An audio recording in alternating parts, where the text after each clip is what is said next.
اللہ کے نبی جناب محمد رسول اللہ صلی اللہ علیہ وسلم نماز عشاء پڑھا رہے تھے، خنزب نامی شیطان آگ لے کر آپ کے قریب آیا تو آپ پیچھے ہٹ گئے، پھر اس کے بعد آپ آگے بڑھے، پھر پیچھے ہٹے۔ نماز کے بعد صحابہ اکرام نے کہا کہ اے اللہ کے نبی صلی اللہ علیہ وسلم، نماز میں آپ آگے اور پیچھے ہٹ رہے تھے۔ تو اس وقت نبی صلی اللہ علیہ وسلم نے کہا کہ خنزب نامی شیطان میرے پاس آگ لے کر آ گیا، جس کی وجہ سے میں پیچھے ہٹا، اور میں آگے اس لیے بڑھا، میں چاہتا تھا کہ اس کو پکڑ لوں، گرفتار کر لوں، اور میں نے اس کے گلے کو اس زور سے دبایا کہ اس کی زبان کی تری میں نے اپنے ہاتھ پر محسوس کی۔ یہ اللہ کے نبی صلی اللہ علیہ وسلم کا فرمان ہے، اور میں چاہتا تھا کہ اس کو گرفتار کر کے مسجد کے ستون سے باندھ دوں اور کل مدینے کے بچے اس کے ساتھ تماشا، ہنسی مذاق کر سکے، لیکن میرے بھائی سلیمان علیہ السلام کی دعا مجھے یاد آ گئی، اس لیے میں نے اس کو گرفتار نہیں کیا۔ نبی صلی اللہ علیہ وسلم نے کسی جن اور شیطان کو گرفتار نہیں کیا، اپنے ماتحت نہیں رکھا، حالانکہ نبی صلی اللہ علیہ وسلم بڑے بڑے مسائل سے دوچار ہوئے، لیکن آپ صلی اللہ علیہ وسلم نے کسی جن اور شیطان کو اپنے قبضے میں نہیں رکھا۔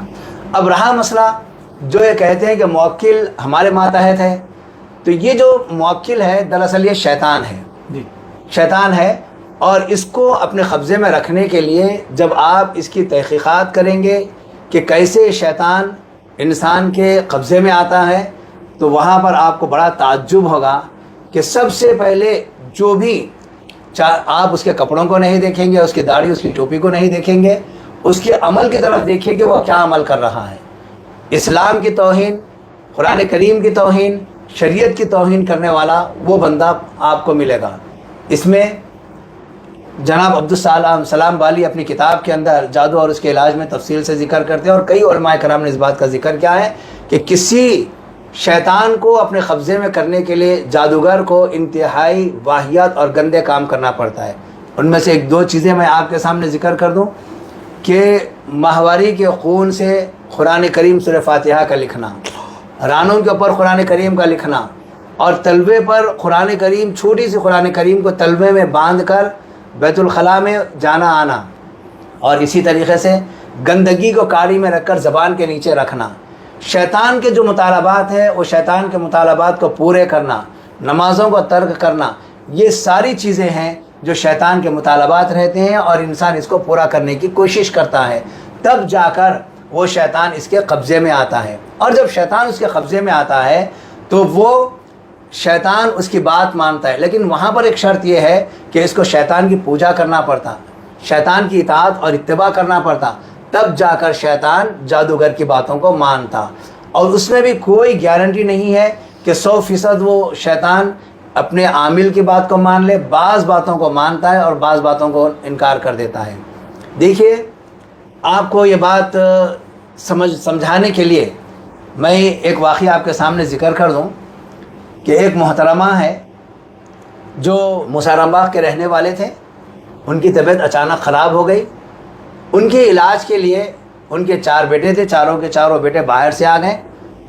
ماں کی طبیعت خراب ہے، علاج کے طور پر لایا گیا۔ جب ان کا علاج کیا جا رہا تھا تو ان کے جسم پر جن حاضر ہو گیا، اور حاضر ہو کر کہنے لگا کہ میں خبیث جن ہوں، میں بیت الخلاء میں رہنے والا ہوں، اور میرا نام لال بیگ ہے۔ اس نے اپنا نام بھی بتا رہا، میرا نام لال بیگ ہے، میں بیت الخلاء میں رہتا ہوں۔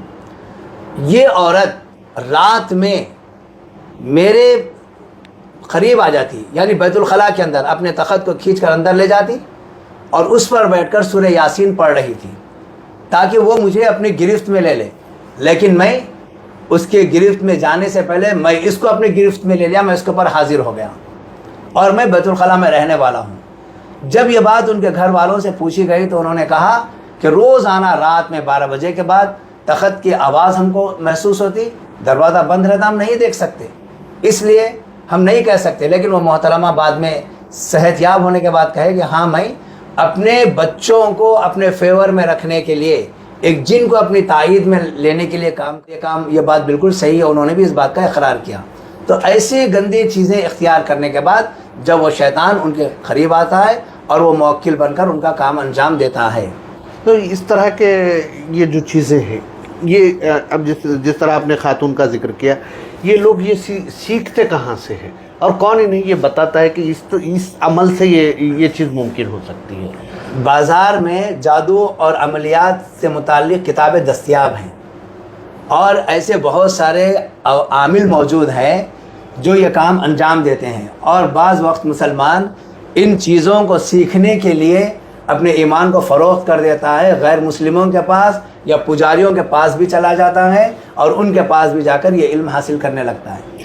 تو دیکھیے عام طور پہ جو شہر میں بھی اب دیکھا جا رہا ہے کہ کہیں حالیہ دنوں میں ایک ویڈیو آئی تھی کہ قبرستان میں کہیں کچھ باندھنے کی کوشش ہو رہی تھی، کہیں کچھ پھینکنے کی، تالابوں کے پاس کچھ لوگ جمع ہو رہے ہیں، کچھ انڈے بھلاوے، کالی ڈوری، یہ چیزوں کا جادو سے کیا تعلق؟ جادو میں یہ چیزوں کو استعمال کیا جاتا ہے۔ جادو میں انسان کی ہڈی، جانور کی ہڈی استعمال کی جاتی ہے۔ جادو میں انسان کے جسم سے لگے ہوئے کپڑے جیسے عورت کا شرٹ شلوار ہے، یا آدمی کی بنیان ہے، یا عورتوں کے ماہواری کے کپڑے ہیں، یہ ایسی چیزوں کو لے کر، یہ سب گندی چیزیں ہیں، ان چیزوں کو لے کر جادو کیا جاتا ہے۔ اور خاص طور پر جادوگر بکرے کی کلیجی اور پھیپسا وغیرہ بھی جادو میں استعمال کرتے ہیں، اور بکرے کی ہڈی اور گائے کی ہڈی بھی اس لیے آپ اکثر گوشت کی دکانوں پر دیکھیں گے ایک ہڈی جو نکلتی ہے اس کو بیچ میں توڑ دیا جاتا ہے۔ تو اسی بنیاد پر وہ توڑتا ہے کہ ٹوٹی ہوئی ہڈی پر جادو نہیں ہوتا، تو وہی اس کا مقصد ہوتا ہے کہ وہ مار کر اس کو اسی وقت پھوڑ دیتا ہے۔ اور اسی طریقے ران کے حصے کی کوئی ہڈی ہوتی ہے، اس کو جیسے نکلتی ہے وہ گوشت میں مار کے اس کو پھوڑ دیتا ہے، اسی بنیاد پر۔ اور عورتوں کے بال استعمال کیے جاتے ہیں جادو میں، اور ناخن استعمال کیے جاتے ہیں، یہ چیزیں۔ اور اسی طریقے سے جادو کے لیے انسان کے پیر کے نیچے کی مٹی، جہاں انسان بیٹھتا ہے ٹھہرتا ہے، اس کے نیچے کی مٹی بھی لے لیتے ہیں۔ یہ سب چیزوں پر جادو کیا جاتا ہے تاکہ سامنے والے کو متاثر کر سکے۔ جادو کے اقسام کیا ہے؟ جیسے عام طور پہ ہم جو سنتے ہیں سفلی وغیرہ وغیرہ، یہ جادو کے اقسام مختلف طریقے سے بیان کیا گیا ہے، سب اپنے اپنے تجربات کی بنیاد پر۔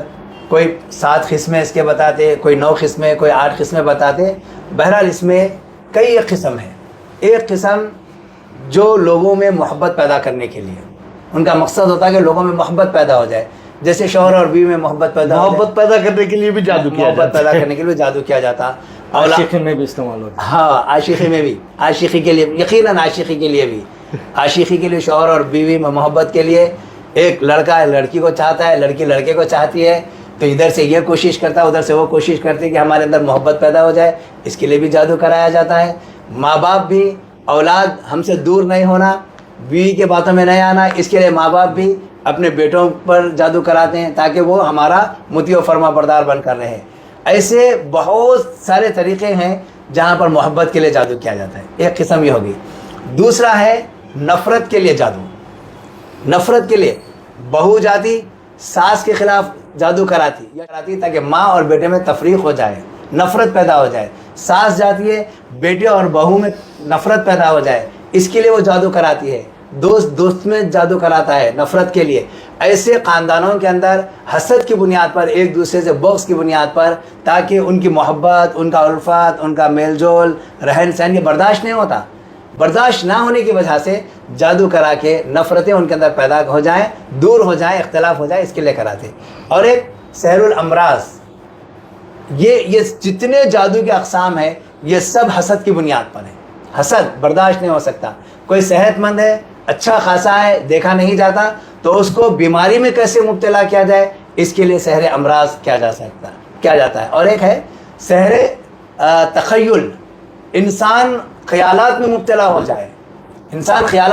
جائے، اور نبی صلی اللہ علیہ وسلم پر جو جادو کرایا گیا تھا وہ سحر تخیل ہی تھا کہ آپ کوئی کام کرتے، پھر اس کے بعد آپ کو خیال پیدا ہوتا میں نے کام کیا یا نہیں کیا۔ جیسے بیان کیا گیا حدیث میں، نبی صلی اللہ علیہ وسلم کسی بیوی کے پاس جاتے، آپ کو خیال پیدا ہوتا کہ میں گیا یا نہیں گیا، بس آپ کی نبوت پر اس کا کوئی اثر نہیں ہوا، آپ کی دنیاوی زندگی پر اس کا اثر ہوا تھا، دنیاوی زندگی پر۔ اور یہ بھی اللہ تبارک و تعالیٰ آپ کو آزمانا چاہ رہا تھا، یا امت کو پیغام دینا چاہ رہا تھا کہ جادو ہے اور یہ جادو کا اثر ہو سکتا۔ اور یہ بھی بات جان لیں کہ یہ سحر تخیل بہت زیادہ لوگوں کے اندر ہوتا ہے، اور لوگ یہ سمجھتے ہیں کہ دماغی مرض ہے, اسی میں لوگ مبتلا رہتے ہیں اور یہ مرض ادھر بڑھتے رہتا ہے. اسی لیے جہاں کسی کو بھی ایسا محسوس ہو جائے اس کو دعا بھی پڑھوا لینا چاہیے اور دوا بھی کروا لینا چاہیے تاکہ اس سے محفوظ رہے. ایک جادو ہے وشواس, یعنی وسوسے ڈالنے والا جادو. وسوسے, انسان کو بہت زیادہ وسوسے آتے ہیں, وہ وسوسوں میں مبتلا ہو جاتا ہے, ہر چیز میں وسوسے میں رہتا ہوں, اور بعض شک اور شبہ میں مبتلا رہتے ہیں, اور بعض جادو کے ذریعے سے انسان کو صرف کثرت سے خواب آنا شروع ہو جاتے ہیں, وہ خوابوں میں مبتلا ہو جاتا ہے اور پریشان ہونے لگتا ہے. ان ساری قسموں کے اندر انسان کسی نہ کسی طریقے سے مصیبت میں یا مشکلات میں یا پریشانی میں مبتلا رہتا ہے.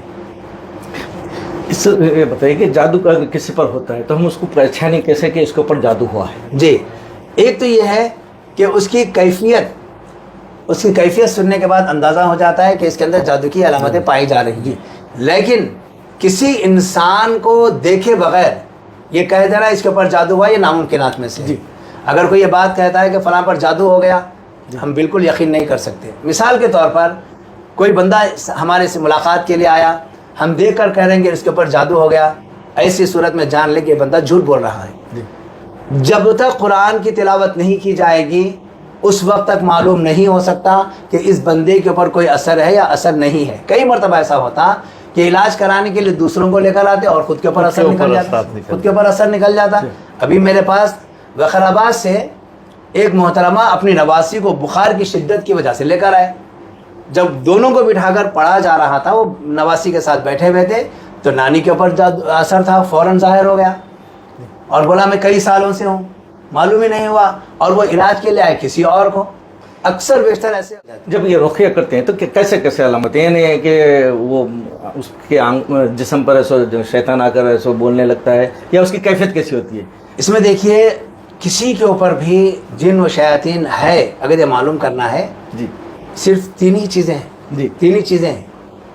مریض کو آنکھ بند کر کے بٹھا دیں گے اور ہم قرآن کی تلاوت کریں گے. جی, سب سے پہلے یہ بات جان لے, علاج کرنے والے کو شیطان نظر نہیں آتا.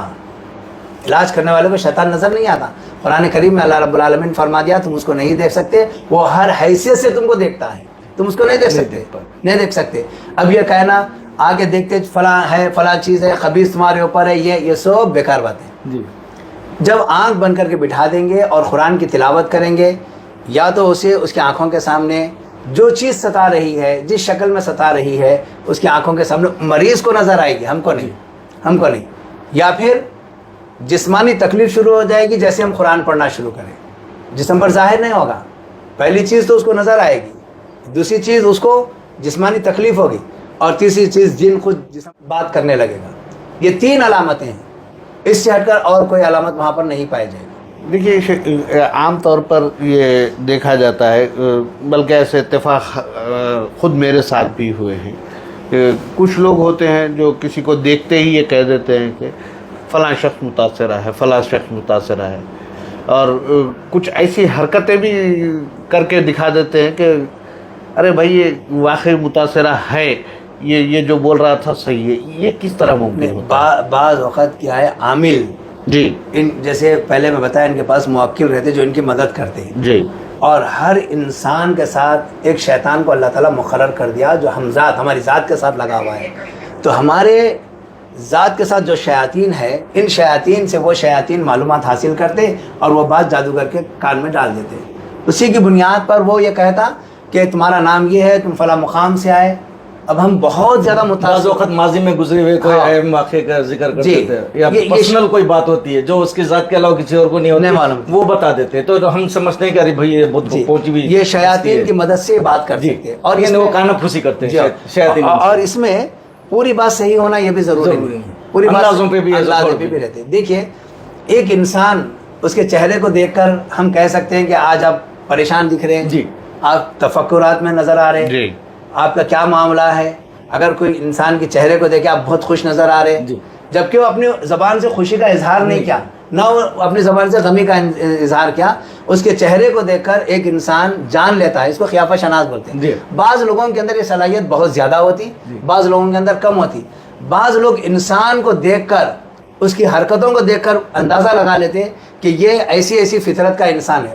اللہ تعالیٰ ملکہ دیتا ہو, یہ غائب نہیں ہے, یہ غائب نہیں ہے. یہ خیافہ شناسی ہے. دیکھنے کے بعد انسان اپنے تجربات کی بنیاد پر ایک انسان کو دیکھ کر کہتا ہے کہ یہ اس مزاج اس فطرت کا ہے. تو اس بنیاد پر بھی بہت ساری باتیں وہ کہتے ہیں. حقیقت میں یہ سب باتیں صحیح ہونا ضروری نہیں ہے. تو اس میں تھوڑا سا ایک فرق ہوتا ہے کہ بعض لوگ بولتے ہیں کہ ہمارے پاس نیک جن ہے. جن اور شیطان یہ دونوں میں کیا فرق ہوتا ہے؟ جن اور شیطان اصل مخلوق ہے جن کی. جی اصل مخلوق جن ہے. آدم علیہ السلام کو جو ستایا تھا وہ جن تھا، ابلیس کے نام سے مشہور ہوا. اللہ تعالیٰ قرآن مجید میں ارشاد فرماتا ہے وَكَانَ مِنَ الْجِنِّ فَفَسَقَ عَنْ أَمْرِ رَبِّهِ. وہ جنوں میں سے تھا، اس نے اپنے رب کی نافرمانی کی. وہ جن ہی تھا. جنوں کے اندر جو لوگ نافرمان ہو جاتے، اللہ کی ذات پر ایمان نہیں لاتے، سرکشی پر اتر آتے ہیں، تو ان کو شیطان کہا گیا ہے. شیطان کہا گیا ہے. اور قرآن انسان کو بھی اور جنوں کو بھی شیطان کہا گیا ہے کہ ہر وہ انسان شیطان کو تو چھوڑ دیجیے، ہر وہ انسان جو اپنے رب کی نافرمانی کرے، اپنے رب کی مخالفت کرے، دین اسلام کے لیے رکاوٹ بن جائے، تو ایسی صورت میں وہ انسان بھی شیطان میں شمار ہوگا. ہاں، جن اصل مخلوق ہے جس کو اللہ رب العالمین نے آگ سے پیدا کیا ہے. اور اس میں نیک اور بد کا کوئی مسئلہ نہیں ہے. نیک جن جو رہیں گے وہ مومن رہیں گے، متقی رہیں گے، پرہیزگار رہیں گے، اور وہ تو ایسی کوئی حرکت ہی نہیں کریں گے، کوئی ایسی حرکت نہیں کریں گے. ناظرین، یہ جادو سحر ٹونا کے سلسلے میں پہلی قسط تھی. اگلی قسط ہم آپ کو آئندہ ہفتے پیش کریں گے.